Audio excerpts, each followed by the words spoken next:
of Sisyphus. The gods had condemned Sisyphus to ceaselessly rolling a rock to the top of a mountain, whence the stone would fall back of its own weight.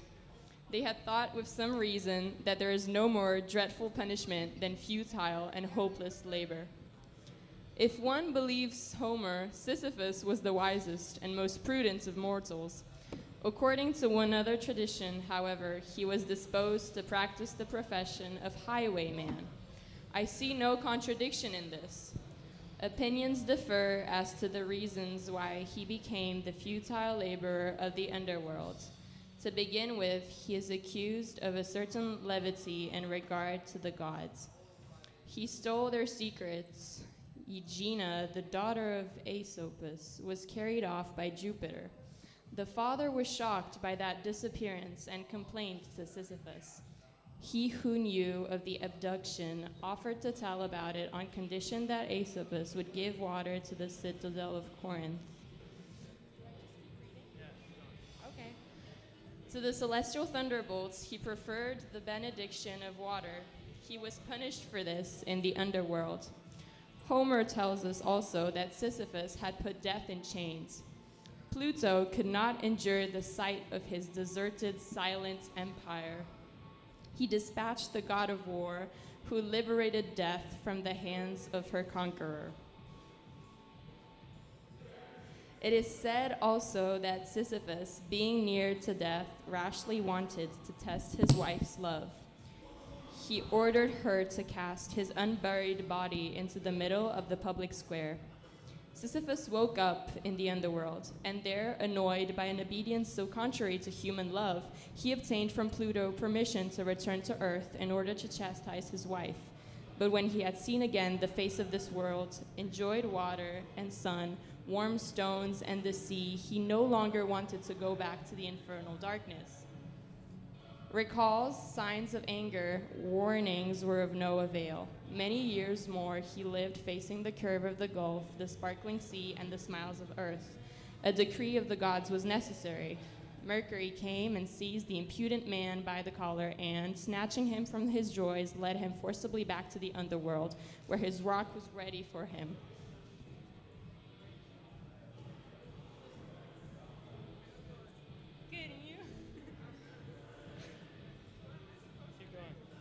I keep going? Yeah. Okay. You have already grasped that Sisyphus is the absurd hero. He is, as much through his passions as through his torture, his scorn of the gods, his hatred of death, and his passion for life won him that unspeakable penalty in which the whole being is exerted toward accomplishing nothing. This is the price that must be paid for the passions of this earth.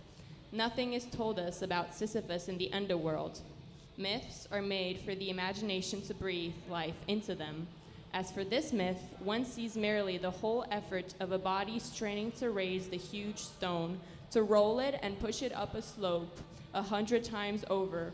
One sees the face screwed up, the cheek tight against the stone, the shoulder bracing the clay-covered mass, the foot wedging it, the fresh start with arms outstretched, the wholly human security of two earth-clotted hands. At the very end of his long effort, purpose is achieved. Then Sisyphus watches the stone rush down in a few moments towards that lower world, whence he will have to push it up again toward the summit. He goes back down the plain.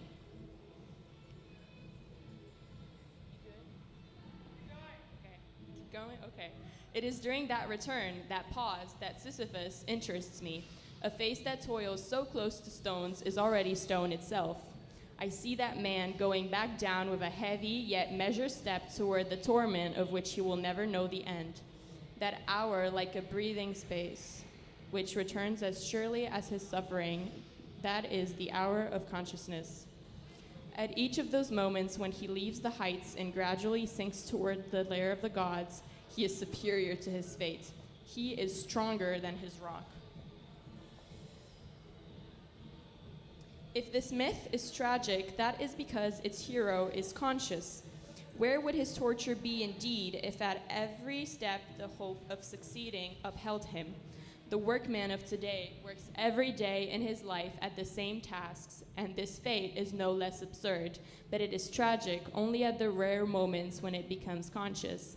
Sisyphus, proletarian of the gods, powerless and rebellious, knows the whole extent of his wretched condition. It is what he thinks of during his descent.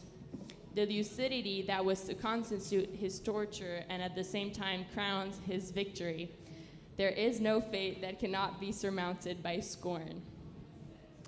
If the descent is thus sometimes performed in sorrow, it can also take place in joy. This word is not too much. Again, I fancy Sisyphus returning toward his rock, and the sorrow was in the beginning. When the images of earth cling too tightly to memory, when the call of happiness becomes too insistent, it happens that melancholy rises in man's heart. This is the rock's victory. This is the rock itself. The boundless grief is too heavy to bear. There are nights in Gethsemane, but crushing truths perish from being acknowledged. Thus, Oedipus at the outset obeys fate without knowing it, but from the moment he knows, his tragedy begins. Yet at the same moment, blind and desperate, he realizes that the only bond linking him to the world is the cool hand of a girl. Then a tremendous remark rings out. Despite so many ordeals, my advanced age and the nobility of my soul make me conclude that all is well. Sophocles, Oedipus, like Dostoevsky, Kirillov, thus gives the recipe for the absurd victory. Ancient wisdom confirms modern heroism. One does not discover the absurd without being tempted to write a manual of happiness. What, by such narrow ways? There is but one world, however. Happiness and the absurd are two sons of the same earth. They are inseparable. It would be a mistake to say that happiness necessarily springs from the absurd discovery. It happens as well that the feeling of the absurd springs from happiness.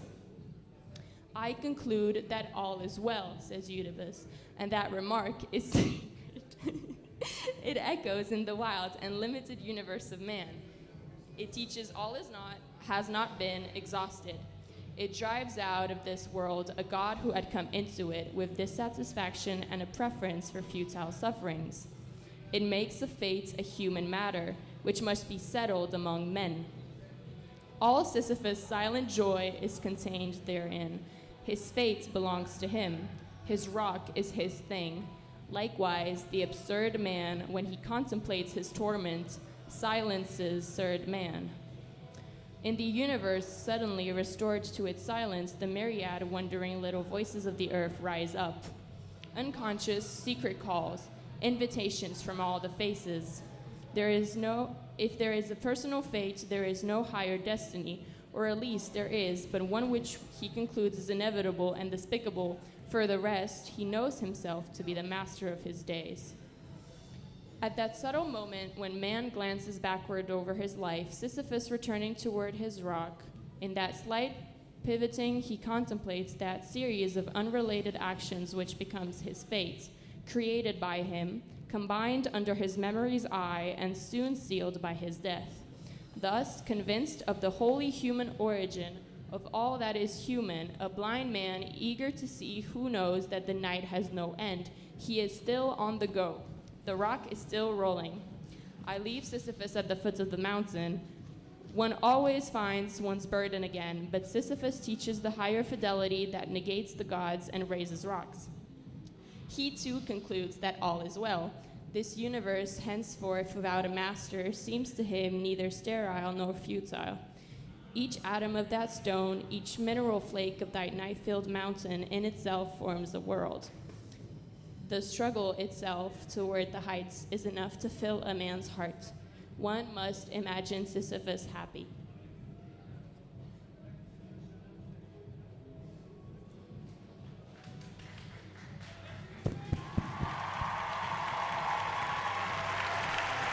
This was The Myth of Sisyphus and Other Essays by Albert Camus. This was The Myth of Sisyphus by Albert Camus. 1, 2, 3. 1, 2, 3. Viva! 1, 2, 3. Viva, you know the words. 1, 2, 3. Viva. You know the words, right? 1, 2, 3. Albert Camus. Shouts out. May we have peace and love in France once again, and in the world. This is the myth of Sisyphus. Thank you so much. Thank you, Victoria. Hell yeah. Do we have, That's so cool. What's your name?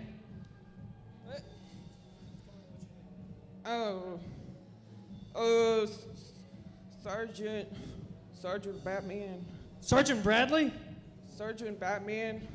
Hell yeah. I'm on the 6th row of the 77th Colonel Sanders battalion. Thank you for your service.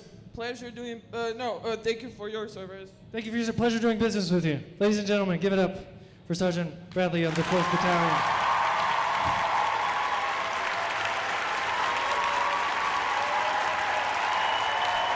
Today we are fighting a war. Today we are fighting a war of image and sound. Today we are fighting a war of image and sound. We are all soldiers in the war of image and sound, ladies and gentlemen. And all you fine folks out there, today we are fighting a war of image and sound. Every day we are fighting a war of image and sound, and we are all soldiers. Thank you for doing business with us. All right.